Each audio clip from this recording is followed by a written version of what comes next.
we're covering the concept of kimura control for law enforcement. It's a really good tool to use. It's one of the better concepts of control that we have.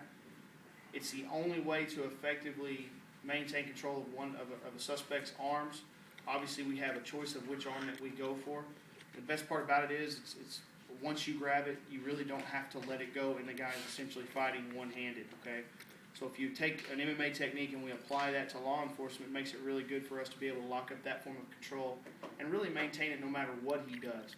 He's only going to have one arm to grab, and if it's not your gun side, you don't have to worry about that. So basic kimura control, when we lock this up, a lot of times I'll pull this off of an arm drag. Arm drag the guy. I'm going to be right in tight with this guy here, okay, whether it's a cuffing technique or not, because I can just kind of come around this way if I want to make my cuffing technique, or I can go into the kimura control with the guy if I feel that there's a little bit of resistance. He starts to act kind of crazy. All I've got to do is just come right over the top, and I'm going to lock up this kimura control right here. I'm going to pinch my left elbow down. Now I've got his head down. His arm is behind his back. And as he moves, I can really go anywhere with him and complete pressure on this shoulder joint just by continuing on whatever move he makes. Wherever he may go, I get to go. In the event that we actually go to the ground, if this guy is smart enough to grab a leg, drop, whatever, as I go to the ground, I've still got this control on this guy because I'm just not going to let it go. No matter where we may go, I'm just not going to let it go. I'm going to hang on to it no matter what. Because my gun side is on my right, I've got his left hand. He's not going to be able to be real tight on it. Okay?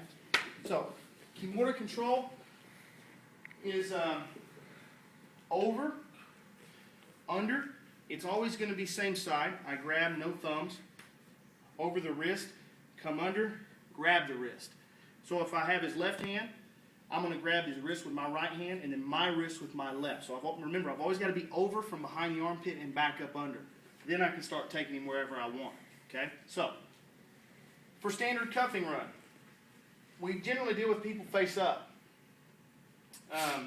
When I'm ready to move this guy in a position, it's easiest to do it by an arm drag. Grab here. I'll be behind the tricep. I can now turn him slightly, and I can just easily make my way around to his back. That's low speed, no issues with the guy. It can be done every time.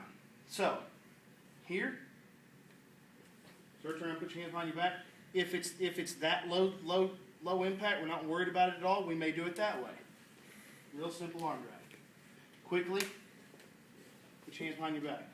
Standard cuffing a person, or you may have them turn around for you. Some guys like to do that, but at some point we have to have them. What if they don't turn around for us? That's the big question. Need you to turn around, put your hands behind your back. If he doesn't, what's the deal? What's the deal? He starts getting this hand movement. All I gotta do is go here, and I've now got him. If I start to get a little resistance, I come over the top and I lock up kimura for my first position of control. Okay. So, the takedown. I hit the arm drag. Same side hand to same side hand. Tricep. I'm going to pull him in tight to me, very tight. You'll notice my gun is not in any danger. I'm blocking it. I'm always going to go with the side of my gun. So if I'm right-handed, I'm going to try to attack his left hand. I pull him in here right tight to me because my head is shielded. Generally, I'm pretty well defended here. I've got one arm locked down, and he'll tell you he's pretty well locked up. Even if he starts trying to pull, got him tight in here. From here, I'm going to simply rotate my elbow up. I'm not going to pull my hand out. Rotate my elbow up. Okay? Then the hand is going to come right out and over the top, and I'm going to lock it up. So that way everything's tight. I don't have to worry about losing it. Arm drag tight. Elbow up. If I butt him in the face, fine. I roll over, and now I've got this. Okay? I'm now going to take probably about as hard as I can if he's resisting me, and I'm going to bring that hand clean up to the ceiling. Okay? As I do, his head will go down. He'll have no choice. He'll either have to roll over, probably by flipping, or his shoulder's going to get torn all out of socket, one way or the other. Okay.